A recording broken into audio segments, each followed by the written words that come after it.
दोस्तों ट्रेडिंग और इन्वेस्टिंग आप दोनों से ही बहुत सारे पैसे कमा सकते हो, लेकिन इन दोनों में से अच्छा कौन है और ये दोनों होता क्या है, इसे आप ऐसे समझ सकते हो कि ट्रेडिंग और इन्वेस्टिंग दोनों ही शेयर मार्केट से पैसा बनाने के अलग अलग रास्ते हैं। अब ट्रेडिंग में क्या होता है कि आपको थोड़ी दूर चलने पर ही प्रॉफिट मिल जाता है, लेकिन इन्वेस्टिंग का रास्ता बहुत लंबा होता है, इसमें आपको प्रॉफिट बहुत समय बाद मिलता है। और इन दोनों के बीच का जो मेन डिफरेंस है वो है टाइम, क्योंकि ट्रेडिंग में बहुत कम समय में आप प्रॉफिट बना सकते हो। आप एक महीने में, एक हफ्ते में, एक दिन में, यहाँ तक कि कुछ मिनटों में बहुत सारा प्रॉफिट कमा सकते हो। लेकिन इन्वेस्टिंग में कुछ महीनों में, कुछ सालों में, 5 साल, 10 साल, 20 साल, उससे भी ज्यादा लग सकते हैं प्रॉफिट कमाने में। अब आप यहाँ पे सोच रहे होगे कि यार अगर कम समय में हमें पैसा मिल सकता है तो हम लंबे समय का इंतजार क्यों करें। तो देखो यहीं पे मेन बात आती है ट्रेडिंग और इन्वेस्टिंग को समझने की, क्योंकि ये बहुत इंपॉर्टेंट चीज है और ये बहुत क्लियर हो जाना चाहिए आपको इन्वेस्टमेंट शुरू करने से पहले। यहाँ पे मैं आपको बता दूं कि एक आदमी एक समय पे एक ट्रेडर भी हो सकता है और इन्वेस्टर भी हो सकता है, यानी कि एक आदमी ये दोनों काम कर सकता है, लेकिन उसे ट्रेडिंग और इन्वेस्टमेंट के बीच का डिफरेंस जरूर पता होना चाहिए। तो इस वीडियो में हम ट्रेडिंग और इन्वेस्टिंग को तो समझेंगे ही, इसके अलावा हम इन दोनों के बीच के जो मेजर डिफरेंसेस है उनके बारे में भी डिस्कस करेंगे, और सबसे आखिरी में मैं आपको ये भी बताऊंगा कि आपको ट्रेडिंग करनी चाहिए या इन्वेस्टिंग करनी चाहिए। अब देखो सबसे पहले समझते हैं ट्रेडिंग और इन्वेस्टिंग के कॉन्सेप्ट को। इसे समझाने के लिए मैं आपको एक एग्जांपल देता हूँ। मान लो बाबूराव नाम का एक आदमी अपनी मोबाइल की दुकान खोलता है। उसकी दुकान बहुत बढ़िया चल रही थी, वो मार्केट से सस्ते दाम से मोबाइल लाता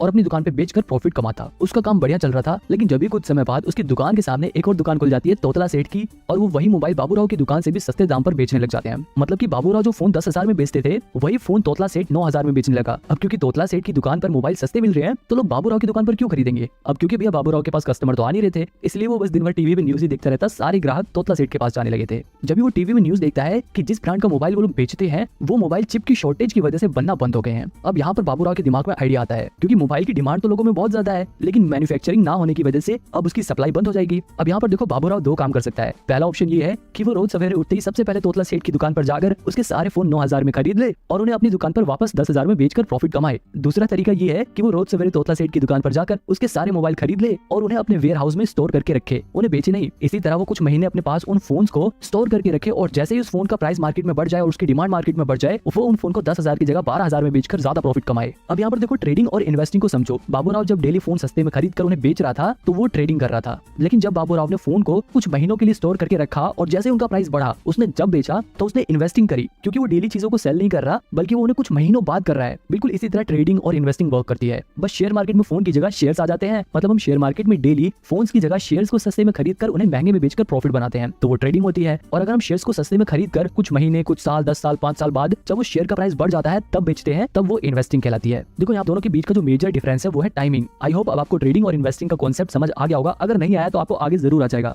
अब देखो इन्वेस्टिंग में क्या होता है, लोग अच्छी कंपनियों के शेयर ढूंढते हैं और जैसे ही उन्हें कोई ऐसी कंपनी मिलती है जो फ्यूचर में अच्छा खासा प्रॉफिट जनरेट करेगी, अच्छा परफॉर्म करेगी, वो उस कंपनी के ऊपर फंडामेंटल रिसर्च करते हैं और ये पता लगाते हैं कि क्या ये कंपनी इन्वेस्ट करने लायक है या नहीं, क्या इस कंपनी में अगर हम पैसे लगाएंगे तो बढ़ेंगे या नहीं बढ़ेंगे। अगर उन्हें उनके इन सवालों के जवाब मिल जाते हैं तो वो उस कंपनी में अपना पैसा लगा देते हैं, और वो कंपनियां इन इन्वेस्टर्स के पैसों को लेकर अपने नए प्रोडक्ट लॉन्च करती हैं, अपने बिजनेस को और बड़ा करती हैं, नए एम्प्लॉइज को हायर करती हैं ताकि उनकी प्रोडक्शन बढ़ सके, ताकि वो लोग ज्यादा प्रोडक्ट्स को बना सके और ज्यादा चीजें बेचकर ज्यादा मुनाफा कमा सके। और जब उनको ज्यादा मुनाफा होता है तो वो अपने इन्वेस्टर को खुश करने के लिए उस मुनाफे में से थोड़ा थोड़ा हिस्सा दे देते हैं। इस छोटे छोटे हिस्से को ही डिविडेंड बोलते हैं, क्योंकि देखो इन्वेस्टर जो होता है वो लॉन्ग टर्म के लिए इन्वेस्ट करता है तो उसे आखिरी में जो रिवॉर्ड मिलता है वो तो मिलता ही है, लेकिन कंपनियां बीच बीच में थोड़ा थोड़ा डिविडेंड देकर, थोड़ा थोड़ा प्रॉफिट का हिस्सा देकर अपने इन्वेस्टर को खुश करती रहती है। मतलब एक इन्वेस्टर को लॉन्ग टर्म में तो बहुत ज्यादा प्रॉफिट होता ही है, लेकिन उसको बीच बीच में थोड़ा थोड़ा डिविडेंड भी मिलता रहता है जो उसके लिए एक अर्निंग का काम करती है। और मैं आपको बता दूं कैसे बहुत सारे इन्वेस्टर हैं जिनकी सिर्फ डिविडेंड की कमाई लाखों करोड़ों में होती है। वही दूसरी तरफ जो ट्रेडिंग होती है उसमें जो ट्रेडर होते हैं उन्हें इस बात से कोई भी फर्क नहीं पड़ता कि कंपनी क्या काम करती है, कंपनी प्रॉफिट कमाती है या नहीं कमाती, कंपनी का मैनेजमेंट कैसा है, वो फंडामेंटल एनालिसिस पर ध्यान नहीं देते। एक ट्रेडर सबसे ज्यादा ध्यान देता है टेक्निकल एनालिसिस पे, वो चार्ट एनालिसिस पे ध्यान देता है, वो शेयर्स के प्राइस को ट्रैक करता है कि शेयर का प्राइस कब घट रहा है, कब बढ़ रहा है, वो उसमें अपॉर्चुनिटीज ढूंढता है। मतलब एक ट्रेडर का काम ऐसा होता है कि वो रोज सवेरे उठते ही सबसे पहले मार्केट खुलती किसी भी कंपनी का शेयर उठा देगा और उसके प्राइस की मूवमेंट को ट्रैक करेगा। अगर उस ट्रेडर को टेक्निकल और चार्ट एनालिसिस करने के बाद ये लगता है कि शेयर का प्राइस बढ़ेगा तो वो उसे कम रेट पे खरीद लेगा और जैसे उस शेयर का प्राइस बढ़ेगा उसे बेचकर प्रॉफिट कमा लेगा।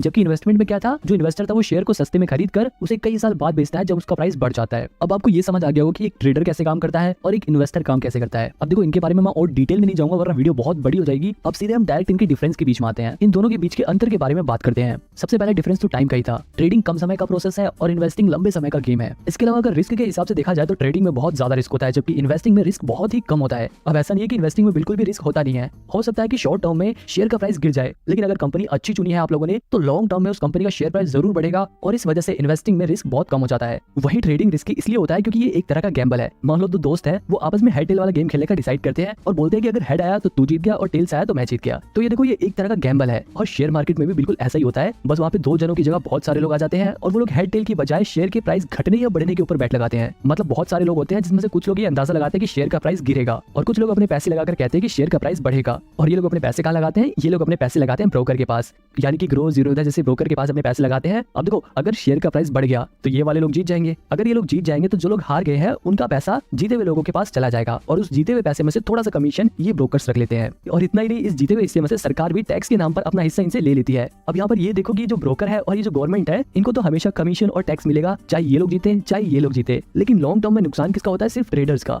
मतलब सिंपल सी बात यह है कि अगर ट्रेडिंग में आपने पैसे बनाए हैं तो वहीं दूसरी तरफ किसी ने अपने पैसे गंवाए हैं। कल को जब वो पैसे बनाएगा तो हो सकता है कि आप अपने पैसे गंवाओ, इसीलिए ट्रेडिंग रिस्की रहता है। अब वापस अपने डिफरेंस की ओर चलते हैं। अब देखो, एक और चीज है इन्फॉर्मेशन। ज्यादातर लोग ट्रेडिंग करते हुए प्राइस घटेगा या बढ़ेगा इस बात का पता लगाने के लिए टेक्निकल एनालिसिस करते हैं। वहीं अगर बात करें इन्वेस्टिंग की, तो यहाँ पर इन्वेस्टर इस बात का पता लगाने के लिए कि कंपनी का शेयर प्राइस फ्यूचर में बढ़ेगा या नहीं बढ़ेगा, कंपनी फ्यूचर में ग्रो करेगी या नहीं करेगी, इसके लिए इस्तेमाल करते हैं फंडामेंटल एनालिसिस का। अब अगर आपको ये फंडामेंटल एनालिसिस सीखना है तो आप मेरी ये वाली वीडियो देख सकते हो, इसमें मैंने डिटेल में फंडामेंटल एनालिसिस को समझाया है। अब देखो, एक और चीज है स्ट्रेस। जो ट्रेडिंग वाला बंदा होता है वो हमेशा स्ट्रेस में रहता है। अगर उसको प्रॉफिट हो गया तब तो वो पूरे दिन खुश रहेगा, लेकिन अगर उसको लॉस हो गया तो उसके दिमाग में पूरे दिन वही बात घूमती रहती है। ट्रेडिंग करते वक्त हर पल उसे बहुत टेंशन रहती है। अगर शेयर प्राइस गिर गया तो उसकी सांसें फूलने लगती हैं और जैसे शेयर प्राइस बढ़ने लग गया तो एकदम खुश होने लगता है। तो कहने का मतलब ये है कि ट्रेडिंग में बहुत ज्यादा स्ट्रेस रहता है, जबकि इन्वेस्टिंग में स्ट्रेस बिल्कुल नहीं रहता, क्योंकि ये एक लॉन्ग टर्म प्रोसेस है। हो सकता है कुछ समय के लिए आपके शेयर प्राइस गिर जाए, लेकिन अगर आपने कंपनी अच्छी चुनी है तो फिर महीने बाद, एक साल बाद, कुछ साल बाद शेयर प्राइस जरूर बढ़ेगा और फ्यूचर में आपको प्रॉफिट होगा। अब देखो, ट्रेडिंग वाला बंदा हरदम शेयर के बारे में देखता रहता है, लेकिन इन्वेस्टिंग वाला बंदा आराम से एक बार इन्वेस्ट कर देगा और फिर कुछ टाइम बाद अपना देखेगा इन्वेस्टमेंट, अच्छा हाँ मेरा शेयर प्राइस इतना बढ़ गया या इतना गिर गया, फिर दोबारा बंद कर लेगा, क्योंकि उसे बेचना नहीं है, उसने लॉन्ग टर्म के लिए इन्वेस्ट कर रखा है। फिर कुछ समय बाद वो दोबारा से खोल के देखेगा कि हाँ भाई अब तो आज मेरे शेयर प्राइस बढ़ गए, वो कम देखेगा और उसको कम टेंशन होगी। लेकिन ट्रेडर को हर पल टेंशन रहती है, प्रॉफिट होने के बाद भी और लॉस होने के बाद तो ऑब्वियसली रहती है।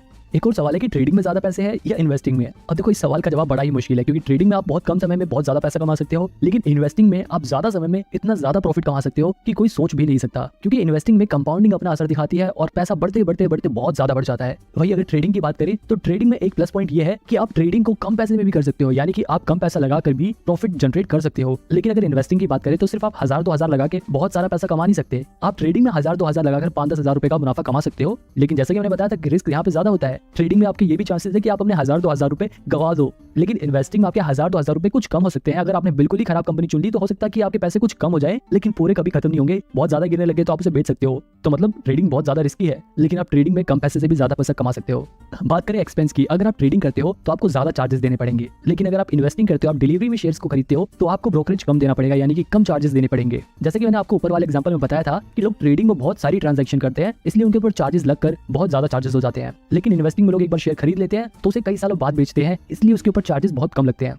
अगर लर्निंग की बात करें कि आप लोग ट्रेडिंग जल्दी सीख सकते हो या इन्वेस्टिंग जल्दी सीख सकते हो, अब देखो ये दोनों ही बड़ी कॉम्प्लेक्स चीजें हैं, पर मेरा ऐसा मानना है कि इन्वेस्टिंग सीखना ज्यादा आसान है एज कम्पेयर टू ट्रेडिंग, क्योंकि ट्रेडिंग बहुत ही रिस्की है। ट्रेडिंग में जो प्रोफेशनल लोग होते हैं सिर्फ वही पैसा बना पाते हैं, और जो नए लोग होते हैं उनमें से 90% लोग अपना 90% पैसा 90 दिनों के अंदर ही गवा देते हैं। अब अगर ब्रोकरेज चार्जेस की बात करें तो चाहे ट्रेडिंग हो या इन्वेस्टिंग हो, दोनों में जो ब्रोकरेज चार्जेस होते हैं वो हर ब्रोकर अपने हिसाब से अलग अलग चार्ज करता है। अगर बात करें ट्रेडिंग की तो यहाँ पर ब्रोकरेज चार्जेस 0.03% से लेकर मैक्सिमम 20 रुपीज पर ट्रांजेक्शन होता है। इसी तरह अगर आप इन्वेस्टमेंट करते हो, यानी कि डिलीवरी में शेयर्स को खरीदते हो, तो वहाँ पर भी जो ब्रोकरेज चार्जेस होता है वो 0.003% से लेकर 20 रुपीज मैक्सिमम पर ट्रांजेक्शन होता है। ये सब तो ब्रोकरेज चार्जेस थे जो ब्रोकर्स चार्ज करते हैं, लेकिन इसके अलावा गवर्नमेंट भी प्रॉफिट में से अपना टैक्स डिडक्ट करती है। अगर बात करें सिर्फ ट्रेडिंग की, तो ट्रेडिंग में जो प्रॉफिट होता है उस पर लगभग 28% टैक्स देना पड़ता है। वही अगर बात करें इन्वेस्टमेंट की, यानी कि अगर हमें लॉन्ग टर्म कैपिटल गेन होता है तो उस पर हमें 20% टैक्स देना पड़ता है। आप में से कुछ लोगों के दिमाग में डाउट होगा कि हम ट्रेडिंग या फिर इन्वेस्टमेंट कम से कम कितने रुपए से स्टार्ट कर सकते हैं। तो देखो, आप मिनिमम 100 रुपए से ट्रेडिंग और इन्वेस्टमेंट दोनों ही स्टार्ट कर सकते हो। ट्रेडिंग में आप अपना पैसा फ्यूचर एंड ऑप्शंस में लगा सकते हो, इंट्राडे ट्रेडिंग में लगा सकते हो। इन्वेस्टिंग में आप डायरेक्ट कंपनी के शेयर्स में अपने पैसा लगा सकते हो या फिर म्यूचुअल फंड के जरिए इन्वेस्ट कर सकते हो। अब देखो, यहाँ पर एक और चीज तो ध्यान देने वाली है। अगर आप ट्रेडिंग करना चाहते हो, अगर आप फ्यूचर एंड ऑप्शंस में इन्वेस्ट करना चाहते हो, तो इसके लिए आपके पास इनकम स्टेटमेंट होना जरूरी है,